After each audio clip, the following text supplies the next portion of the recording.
Hello everyone, Radhe Radhe সবাইকে। হরে কৃষ্ণ, জয় শ্রীকৃষ্ণ। আশা করছি তোমরা সবাই খুব ভালো আছো। আমি খুব ভালো আছি। চলে এলাম ছোটো করে মিষ্টি ভিডিও নিয়ে।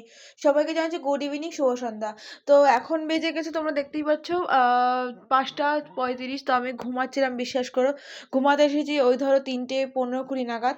তো তারপর ঘুম থেকে উঠলাম এই জাস্ট। তার মাঝখানে কিন্তু পাপা, দাদাভাই, বৌদিভাই, মতাই সব মেয়ে, মানে দাদাভাই মেয়েটা সবাই চলে গেছে। তো আমি ঘুম থেকে উঠেই কিন্তু আগে দেখো বিছানাটা ভালো করে গুছিয়ে নিয়েছি। তারপর ড্রেস চেঞ্জ করে মুখ টুক ধুয়ে আমি কিন্তু গোপালদের গয়নাগাটি খড়িয়ে ফুল তুলসী পাতা সরিয়ে তো মুখ টুক পুছিয়ে এই যে 2 রকমের মিষ্টি এনেছিল সেই মিষ্টি দিয়েছি খেতে। 2টো কালাকাঁদ, 2টো গোলাপ জামুন দিয়ে তুলসী পাতা দিলাম, আর জল দিয়ে তুলসী পাতা দিলাম, দিয়ে ধূপকাঠি দিয়ে ধুনো দিয়ে আরতি করে দিয়ে গোপালের প্রণাম মন্ত্র দিয়ে আজকে পুজো কমপ্লিট করলাম। আজকে কিন্তু মানে দেখতে দেখতে কিন্তু 2টো বছর কেটে গেল, রাম মন্দির প্রতিষ্ঠা হয়েছে।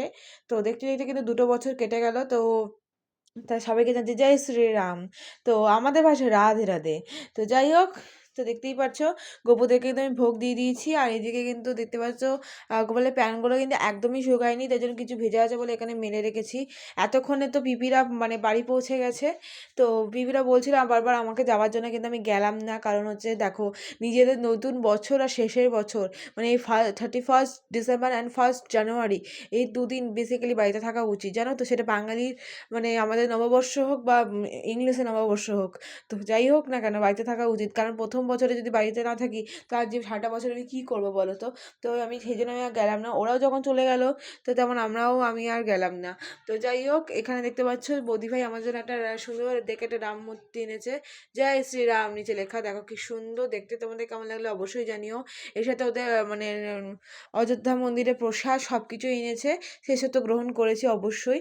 কিন্তু এই মূর্তিটাও দেখে আমার খুব ভালো লেগেছে, এই জন্য আমাকে দিয়েছে। আমার এখানে কিন্তু রাধারানী, জয় রাম, জয় শ্রীরাম, এদিকে গণদাদা, জগন্নাথ দেব, সুভদ্রা, বলরাম, এইদিকে অনুকূল দেব, এদিকে বড় মা, নৈহাটি বড় মা, রাধাকৃষ্ণ, এদিকে রাধাকৃষ্ণ, সব কিন্তু এখানে সুন্দর সাজিয়ে রেখেছি। তো এখানে কিন্তু আমার গোবর্ষণ রাধারানীতে রয়েছে, আর বৃন্দাবনতে কানয় বাসিটাও রয়েছে। তাই আমার ঘরটা এত সুন্দর দেখে সবাই কিন্তু খুব ভালো কথা বলেছে। আর এখানে আমার বইপত্র রয়েছে, দেখতেই পারছো। আর গোপালের 2টো খাট। এখানে কিন্তু আমি জানোই তো কোথায় কী থাকে, তো সেখানটা সব দেখে কিন্তু সবাই খুব ভালো কমেন্ট করেছে। তো যাই হোক, আমার ভিডিওগুলো আমার কেমন লাগলো জানিও। আজকে তো অনেক ব্লগ শেয়ার করেছি, কালকে অনেক ব্লগ শেয়ার করেছি, পরশুদিনও করেছি। তো আজকে তোমাদের এইটা করে আজকে তোমাদের স্থিরতা দিলাম ব্লগে। তো আবার কালকে চেষ্টা করবো নতুন নতুন ব্লগ আনার। তো যাই হোক, টাটা সবাইকে, কেমন লাগলো জানিও। আর ভিডিওগুলো আমার ভালো লেগে থাকলে অবশ্যই চিরশ্রী গপু চ্যানেলটা সাবস্ক্রাইব করে দিও, like comment share subscribe follow করে দিও। টাটা সবাইকে। আজকে লাইভে আসবো, তো আস্তে আস্তে 6:30 নাগাদ বাজবে। তো টাটা সবাইকে।